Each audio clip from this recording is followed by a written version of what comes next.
look into the practical implementation of Keras. So for this, I have chosen a data set, fashion MNIST, and I'm going to use Keras on that. So let me give you the introduction of this data set.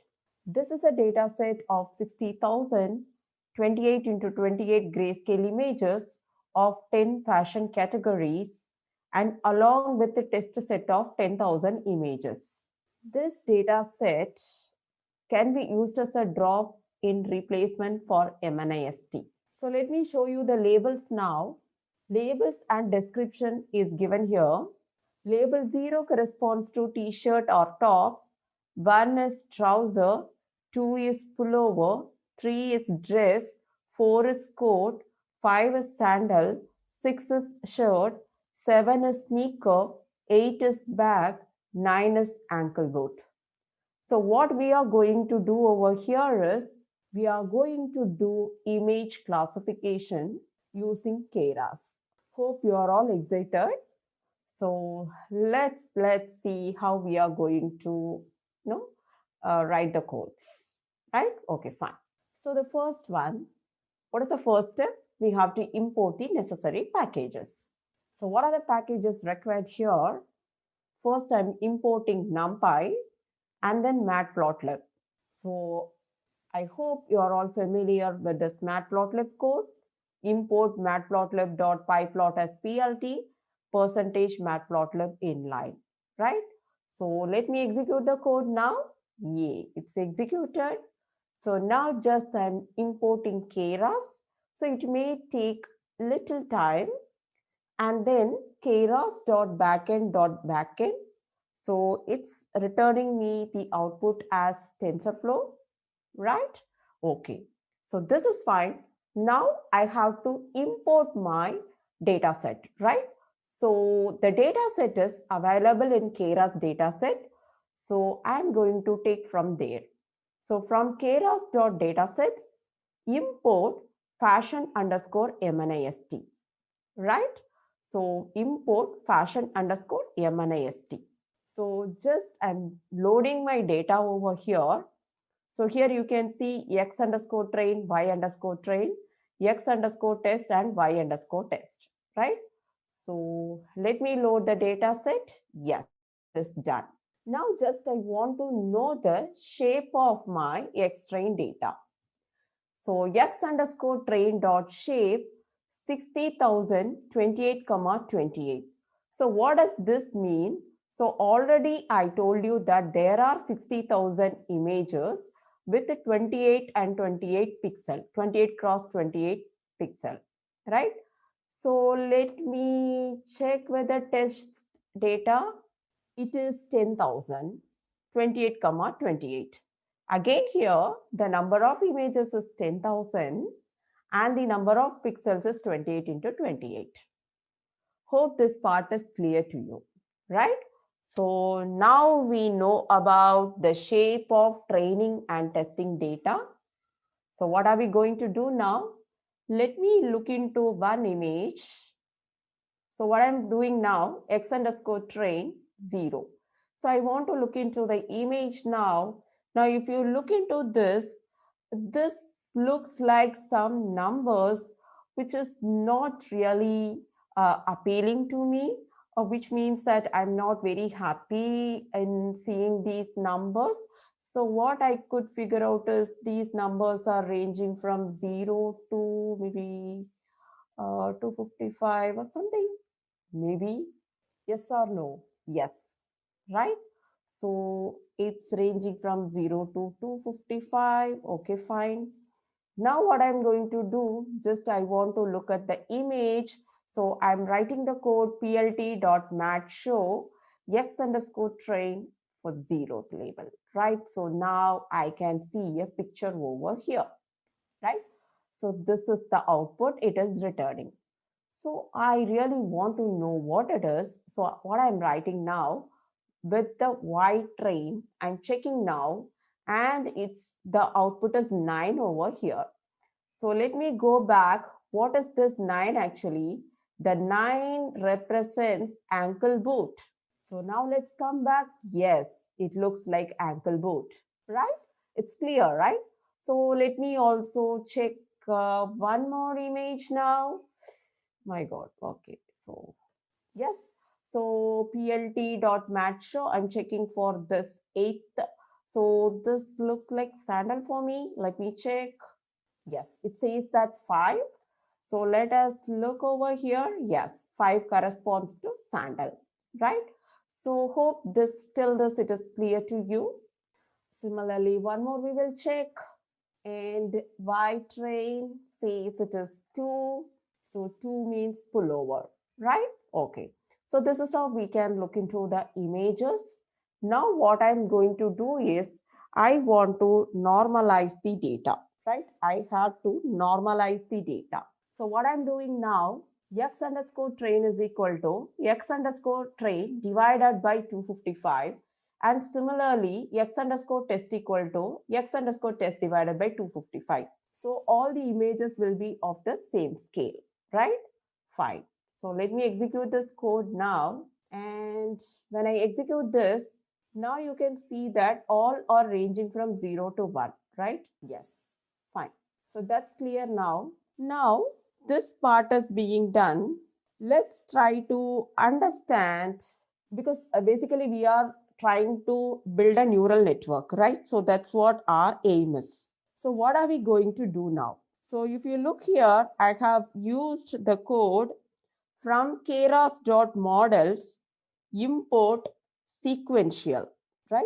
Import sequential. And then what I have done from keras.layers import dense, activation, and flatten. So let me tell you what this flatten does. This layer transforms a 2D array, which means matrix, into a 1D array of 784, that is 28 cross 28. So think of this layer as lining up the images from a square to one long line. So what it does is, it simply reshapes the data. Now dense. So this densely connected layer of 126 neurons. Neurons means nothing but node. It takes input from all 784 nodes in the previous layer, weighting that input according to hidden parameters, which will be learned during training, and output a single value to the next layer, right? And then we know about this activation function, like it could be ReLU or softmax. So I'm using ReLU and ReLU for the hidden layer and softmax in the output layer, right? Now I'm writing model equal to sequential. Now what I'm doing, first I'm going to flatten it. So 28 comma 28, that is the input shape. And then I'm writing dense and I'm writing it as 20 neurons, and activation is equal to ReLU. And this is for the output. The output I have to write it as 10 because there are only 10 outputs, right? 0 to 9. And activation I'm writing it as softmax, right? Fine. So let me get the summary of my model now. Yes.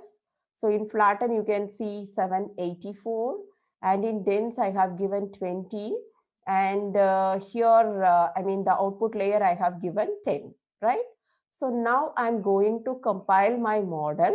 So the loss what I have chosen is sparse categorical cross entropy, and optimizer I have chosen is just Adam, and metrics I'm choosing accuracy, right? Now the model is compiled.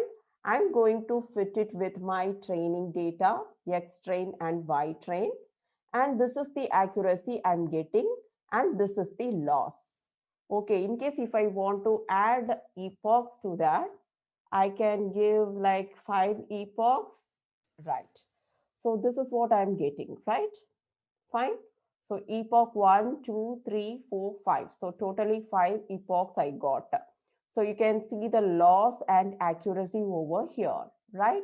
So what I'm going to do now, I'm going to predict now.